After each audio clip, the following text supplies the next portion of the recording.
उद्याचा निकाल हा भारतीय जनता पार्टी करता आणि महायुती करताही विजयाचा दिवस असणार आहे। भारतीय जनता पक्षाला यापूर्वी कधी मिळालं नाही एवढं यश नगरपालिका निवडणुकीमध्ये भारतीय जनता पक्षाला मिळणार आहे। यापूर्वी ज्या नगरपालिका आमच्याकडे नव्हत्या त्याही नगरपालिका आमच्याकडे येणार आहे आणि जनतेचा कौल हा भारतीय जनता पक्ष आणि महायुतीच्या बाजूने आहे। जेव्हा प्रचारच्या वेळी आम्ही बघितलं तर मतदाराचा कौल सुद्धा भाजपाच्या बाजूने आहे, त्यामुळे मोठा विजय होणार आहे। राष्ट्रवादी हा पक्ष जो आहे अजितदादा गट काही ठिकाणी भाजपसोबत तर बऱ्याच ठिकाणी शरद पवार गट किंवा जिथे जमेल तिथे त्याच्यासोबत आघाडी करण्याच्या तयारीत आहे। महानगरपालिका निवडणूक अजितदादांना त्यांच्या पक्षाचे अधिकार आहेत आणि त्यामुळे त्यांचा निर्णय माननीय सुनील तटकरेजी, प्रफुल्ल पटेलजी आणि अजितदादा घेतील।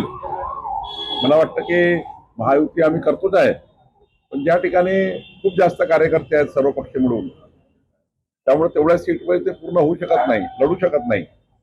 अशा वेळी मात्र वेगवेगळा लढण्याचा काही ठिकाणी राष्ट्रवादी, काही ठिकाणी आम्ही तर महायुतीत लढतोय, शिवसेना भाजपा, पण ज्या ठिकाणी खूप जास्त संख्या होते त्या ठिकाणी मात्र मित्र मैत्रीपूर्ण लढत होईल आणि त्यामुळं ज्या ठिकाणी मैत्रीपूर्ण लढत होईल त्या ठिकाणी मात्र आम्ही कुठलेही मनभेद होणार नाही, असं कुठलंही वक्तव्य आणि निवडणुकीमध्ये असं कुठलंही कार्य आमच्याकडनं होणार नाही। मुंबईमध्ये भाजप 102 जागांवर आणि शिवसेना 48 जागांवर लढेल अशी शक्यता आहे आणि भाजप मोठा भावाच्या भूमिकेत मुंबई महानगरपालिकेत असं बोललं जातं। नाही, आता तिथे 2 दिवसाच्या आतमध्ये आमचे सर्व मुंबईची कोर कमिटी, शिवसेनेची कोर कमिटी बसून याबाबतचा अंतिम निर्णय करणार आहे। रवींद्र चव्हाण यांनी ज्या पद्धतीने सांगितलं महायुती शब्दप्रयोग टाळलेला आहे त्यांनी, त्यामुळे महायुती मुंबई सोडून होईल की नाही या संदर्भात आशंकता आहे आणि बऱ्याच ठिकाणी अजितदादाच्या पक्षाला बोलावलंही नाही। नागपुरातही काल बोलावलं नाही,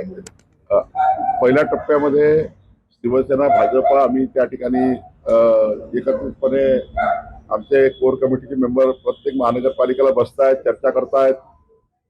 ज्या ठिकाणी खूप जास्त कमी सीट आहे आणि जास्त कार्यकर्ते आहेत त्या ठिकाणी मात्र थोडा किवास आहे। आता काही ठिकाणी अजितदादाला वेगळं, काही ठिकाणी सोबत असं लढावं लागणार आहे। शेवटी निर्णय अजितदादा करणार आहे, त्यामुळं त्यांच्या पक्षामध्ये मी काही बोलणं योग्य नाही। पुण्यात ऑपरेशन लोटस राबवलं जात आहे, अनेक माजी नगरसेवक वगैरे जे आहेत ते पदाधिकारी आज भाजपमध्ये प्रवेश घेणार। आज भारतीय जनता पार्टीमध्ये पुणे, पिंपरी चिंचवड मधील मोठ्या प्रमाणावर कार्यकर्ते भाजपमध्ये येत आहे, त्यांचं मी अभिनंदन करतो। पण हे करताना मला विश्वास आहे की महानगरपालिका पुणे, पिंपरी चिंचवड भारतीय जनता पार्टी आणि महायुतीचाच त्या ठिकाणी महापौर बसेल असा मला विश्वास आहे। चंद्रपूरमध्ये किडनी रॅकेट जे समोर आलं तर त्यामध्ये आणखी 4 ते 5 जणांची किडनी विकल्या गेल्याचं समोर आलेलं आहे। SIT स्थापन झालेली आहे। किती गंभीर पाहता शेतकऱ्यांना कर्जबाजारी होऊन अशा पद्धतीने? नाही, प्रचंड गंभीर बाब आहे। शेतकऱ्यांच्या जीवाशी खेळण्याचा हा प्रकार आहे। यावर माननीय मुख्यमंत्री देवेंद्र फडणवीसजींनी SIT आणि त्या ठिकाणी गंभीर दखल घेतली आहे। सावकारांना पकडली आहे, जे सावकार कर्जबाजारी सावकारांनी हे षडयंत्र केलं त्यांनाही पकडलं आहे। पुढच्या काळामध्ये अजून कडक कारवाई होईल आणि प्रचंड त्या ठिकाणी मजबूतीने आम्ही या ठिकाणी गुन्हे दाखल करू आणि नंतर मात्र जे आज गुन्ह्यामागे असतील त्या सर्वांना कुणाला सोडलं जाणार नाही अशा सूचना माननीय मुख्यमंत्र्यांनी दिल्या आहेत। काल मीटिंग झाली सीएम साहेबांसोबत रात्री, काल मीटिंग झाली सीएम साहेबांसोबत, त्या संदर्भात काही माहिती सांगू शकाल का? अजित पवार, तटकरे आणि सीएम साहेब अशी रात्री पहाटे 2:30 पर्यंत मीटिंग। सरकार म्हणून काही गोष्टी असतात, काही त्या ठिकाणी महायुती म्हणून गोष्टी असतात, त्यामुळे आता मी त्या बैठकीला नव्हतो, त्यामुळं त्या बैठकीत जे उपस्थित होते त्यांनाच त्याबद्दलची माहिती असेल। सामन्यामधून देवेंद्र फडणवीसांच्या मंत्रिमंडळावर टीका करण्यात आली। एकनाथ शिंदे भ्रष्टाचाराच्या पैशातून राजकारण करत असल्याची टीका केली। सामनामधून आमच्यावर स्तुतीस्तुन्य उधळतील असं काही त्यांच्याकडनं अपेक्षा थोडी आहे। ते तर विरोधात बोलणार आहे, त्यांचं कामच आहे विरोधी पक्षाचं। त्यामुळे सामना हा काही आता त्यांचं मुखपत्र आहे, ते जे बोलतात ते लिहितात। त्यामुळे राज ठाकरेंपासून शाखा भेटीवर निघालेली ठीक आहे, त्यांचा तो पक्ष संघटनेचा भाग आहे, त्यांनी तो करायचा आहे, त्यांचा तो अधिकार आहे। उद्धव ठाकरेंनी काल म्हटलं की आणखी एका मंत्र्याचा राजीनामा होईल, कसं पाहता या सगळ्याकडे ज्या पद्धतीनं उद्धव ठाकरे टीका? खरं तर उद्धव ठाकरे केवळ आपल्या विरोधी पक्षाच्या भूमिकेत त्यांना बोलावं लागतं, बोलतात. आज मी अकोला, परभणी आणि जालना या 3 महानगरपालिकेमध्ये आमची पक्ष संघटना आणि येणाऱ्या निवडणुकीमध्ये जो कृती कार्यक्रम आहे, म्हणजे निवडणुकीच्या फॉर्म भरण्यापासून तर निवडणुकीच्या मतदानापर्यंत भारतीय जनता पार्टीच्या संघटनेने काय काय त्या ठिकाणी कशी कशी निवडणूक लढावी याकरता आमची कोर कमिटीची आणि सोबत संघटनेची बैठक आहे. या बैठकीमध्ये आम्ही निवडणूक लढण्याची रचना करणार आहोत. पुण्यामध्ये रवींद्र धनगेकर यांच्या नेतृत्वात बैठक होती आहे. भाजपकडून युती नको असं त्यांचं मत आहे. एकंदरीत 2 गट जे आहेत ते शिंदे सेनेच्या पुण्यात पडले होते. शेवटी एकनाथ शिंदे साहेबांनी निर्णय करायचे आणि एकनाथ शिंदे साहेबांनी निर्णय करताना हे सांगितलं की भाजपा शिवसेना युती लढेल. लाडकी बहीणचे पैसे 14 जानेवारी पूर्वी मिळणार आहे. KYC ला मुदतवाढ देण्यात आलेली आहे. लाडकी बहीण संदर्भामध्ये नियम जे आहे शिथिल करण्यात नाही, ज्यांना आवश्यकता आहे, कारण आम्ही वचन दिलं आहे की जोपर्यंत देवेंद्र फडणवीस सरकार, भाजपाचं सरकार, महायुतीचं सरकार महाराष्ट्रात असेल तोपर्यंत लाडक्या बहिणीची योजना सुरू राहणार आहे आणि या योजनेला आम्ही अधिक मजबूत करणार आहेत.